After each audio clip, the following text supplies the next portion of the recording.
سلام، مخلص شما موشکافم.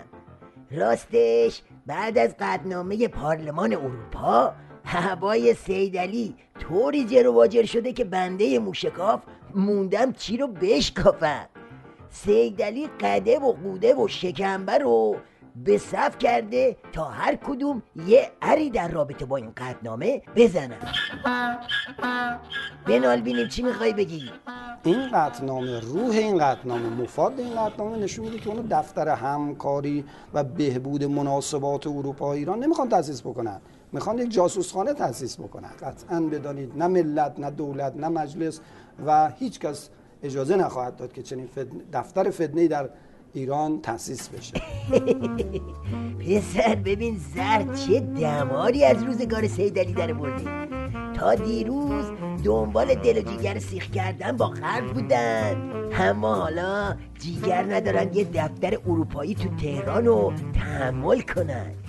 حالا از این نماینده جوشی استبل ولایت میریم سراغ 2 پشمک عمامه‌دار که خودشون در آستانه خواب ابدی هن، اما تازه یادشون افتاده واسه بقیه بیدار باش بزنن.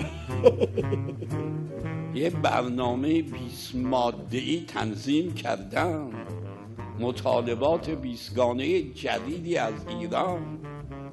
معلوم میشه چه نقشه‌هایی در سر دارند و حقوق بشر و چنین و چنان. باید بیدار باشیم، باید هوشیار باشیم. ما کاملا محکوم میکنیم قطعنامه رو. این بدون مستند بی اساس از مغرضانه است. هم مردم بیدار باشن در مقابل این قبیل حرکت ها، هم دولت مردان ما. برو بخواب تو تابوتت بینیم بابا.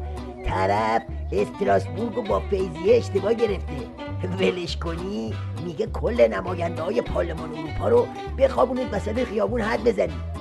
بعدی هاپوکمار دست آموز سیدعلی تو قومه که این وسط ترس برش داشته که مبادا میز مذاکره چپ بشه. مسئله هسته‌ای بهانه‌ای بیشتر نیست. اونها با طرح مسئله حقوق بشر و دفاع از فتنه‌گران میخوان فضا سازی کنن تا تیم مذاکره کننده ما نتونن در فضای سالم به دفاع از حقوق حقه شما مردم بپردازن. رأس اول لاریجانی ها هم که دیگه نگو و نپرس. دیپلماسی پاندولی پاک گیجش کرده. یه دستش به ریش عظماه، یه دستش هم به دنب کوسه. واسه همینم تلاش میکنه تا با یه ویراژ قضیه رو چیکار کنه؟ ماسمالی کنه. کار سخیفی بود نسبت به این حماسه سیاسی. هم یک حرفهای ناپسندی زدن که نشان از کژفهمی و بدفهمی اونها میدهد و شاید هم عده‌ای اونها رو فریب دادن که تو یک مسیر غلطی بیفتن. بعضی از حرفهایی هم که در زمینه حقوق بشر زدن خیلی ناآگاهانه و نسنجیده بود. چی؟ حرف ناپسند؟ بابا طرف راهبرد اروپا برای برخورد با سیدعلی رو تعیین کرده، زده فک عظما رو کج کرده، بعد تو میگی کج فهمی؟ آخه یه بوم و 2 هوا نمیشه که. حرف اصلی تو بزن، مثل این عمو جغد شاخدار ترس اصلی رو بگو.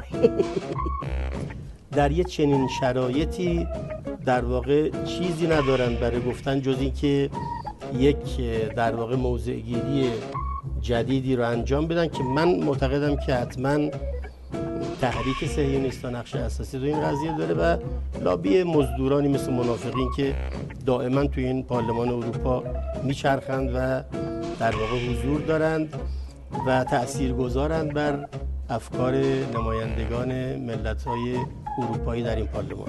بله، حالا معلوم شد این زلزله 100 ریشتری که ریش ولایت رو میجنبونه واسه چیه؟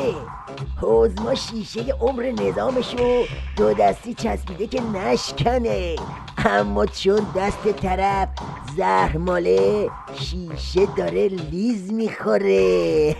حس میکنم زلزله رو تو بیتت، چطور شکاف نظامو بدوزم، عظما خیتی بالا آوردی بازم، عظما منم با تو دارم میسوزم، عظما خیتی بالا آوردی بازم، عظما منم با تو دارم میسوزم.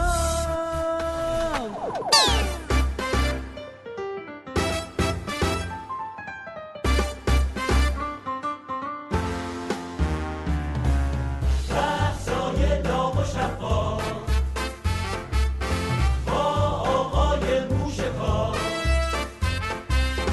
با آقای موشکار.